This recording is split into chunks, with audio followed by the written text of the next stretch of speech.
сигурно ще остане завинаги в съзнанието на червения футболен запалянко. А това, което предстоеше да се случи на стадион Българска армия, витаеше във въздуха. А главната роля бе отредена за Негово Величество Привърженика. За тази публика, каквото и да се каже, все ще е малко. Това червено море, което изпълни Българска армия и стресира дори англичаните. Пак ли фойерверки, нискова подкрепа през всичките 90 минути, дори и тогава, когато отборът ти губи с 0-3 и ти идва от отчаяние и болка да си тръгнеш. Те обаче оставаха и подкрепяха своите любимци така, както никой друг. Оттам именно идва и това митичното, което може да се случи само на ЦСКА. С подобни фенове, история, която те кара да настръкнеш, когато облече червената фанелка. Ето рецептата за успеха и на този фон 0-3, 3-3 звучи съвсем реално. Да, възпитаниците на Стойчо Младенов сътвориха подвиг. Да, публиката на ЦСКА направи чудеса и всички футболисти и благодариха и се поклониха. Затова този отбор е орисан да побеждава. Затова дебютанти в евротурнирите, каквито са повечето футболисти на ЦСКА, играят със самочувствие, все едно имат една дозина мачове в Европа.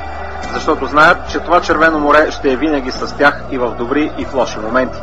Затова няма нищо чудно в това да вкараш 3 гола на Блекбърн за 23 минути и също толкова на Байерн за 18. Затова ЦСКА е далеч преди всички български отбори, колкото на някой да ни им се иска и да ги боли от този факт. Затова именно матча с англичаните ще се помни дълго. Ще се помни това, което сториха Гъргоров, Агналдо и останалите в червено.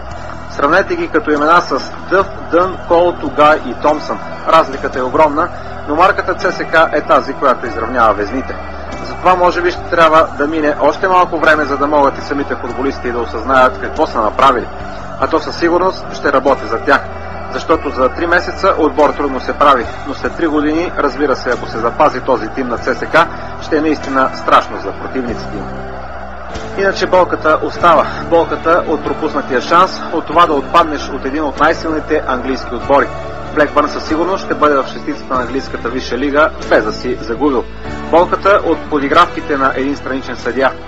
Забравете болката, момчета, и се гордейте с това, което направи.